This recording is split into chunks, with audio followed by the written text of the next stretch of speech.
Welcome to the Explainer. Today, we're diving into a really interesting theory, one that connects a single unscheduled glitch in the silver market to a potential risk that could shake the entire global financial system. So, our source material kicks things off with this pretty provocative statement. It immediately reframes a recent market outage not as some random accident, but as a potentially deliberate move. Like someone flicked a switch to stop a massive surge in the price of silver dead in its tracks. Okay, so here's how we're going to break this down. First, we're going to look at the incident itself, the moment the Chicago Mercantile Exchange, or CME, just went dark.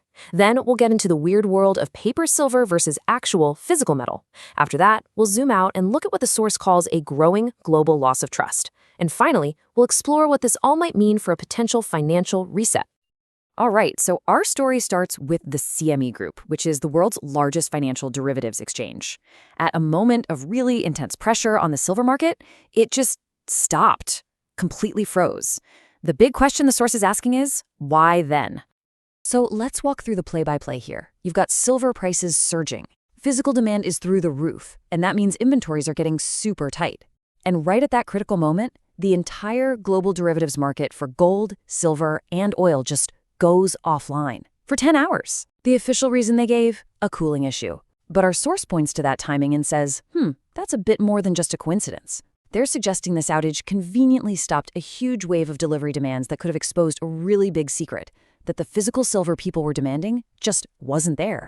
You know, the source draws a direct line to that famous scene in the movie The Big Short. Remember when the bets against the housing market started to pay off? All of a sudden, the big banks on the losing end of those bets couldn't be reached. They had technical failures, power outages, you name it. The argument here is the same. When the system is about to lose big, the game suddenly gets paused. And that really gets us to the heart of the matter. According to the source, this isn't about some one-time glitch. It's about a fundamental disconnect built into the market. The huge difference between the amount of metal that's been promised on paper and the amount that's actually sitting in the vaults. So to get this, you have to understand a concept called rehypothecation. It's a fancy word for a pretty wild idea. It lets exchanges create multiple digital ownership claims on the exact same single ounce of physical metal. This creates an illusion of a massive supply, which the source argues is used to keep prices artificially low. And this number, well, this number right here shows you just how big that illusion is. According to the source, less than 2% of all precious metals contracts ever actually end with someone asking for the physical metal. The entire system basically works because almost nobody ever says, okay, show me the silver. So you've got this weird two-sided system, right? On one side, you have the world of paper promises. That's where the other 98% of traders just settle for cash. It's a system that works just fine as long as everybody believes in it. But on the other side, you've got physical reality. There's only so much metal to go around.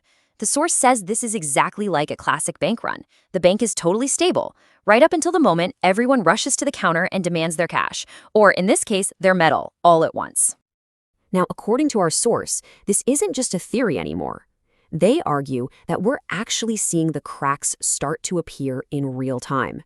And it's not just a few silver traders we're talking about. It's part of a much bigger global shift. The source presents these events not as isolated incidents, but as a clear pattern of stress building up. Back in 2020, you had a near default on gold contracts. About a year ago, a gold run stretched delivery times from just a few days to 8 weeks. Then, a few months ago, a silver squeeze led to something called backwardation. That's a really rare market signal that points to an extreme immediate shortage. And that brings us right up to the CME outage.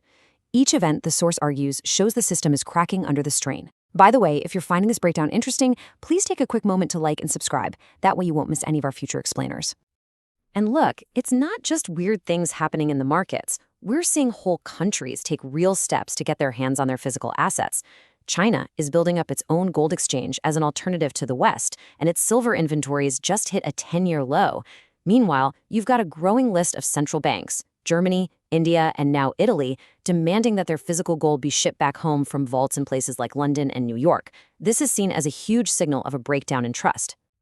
So when you put it all together, the technical glitches, this fragile market structure, and this global loss of trust, the source arrives at a really stark conclusion, that we are in the early stages of a full-blown currency reset.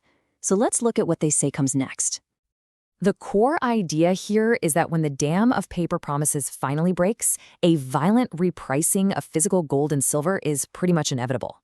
From this perspective, these metals aren't some speculative bet to try and get rich.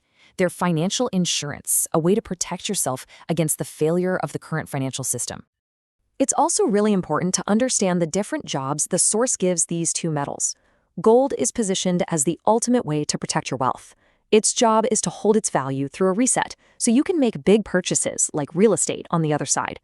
Silver, on the other hand, is seen as the metal for daily life, the stuff you'd actually use to buy groceries and other necessities if the currency system gets chaotic. So we followed the argument all the way from a single outage at an exchange to a theory of a global financial realignment. And it all comes down to this one central question that our source believes we're all going to have to face pretty soon. What happens when the illusion of infinite paper finally smacks into the hard reality of a finite physical world?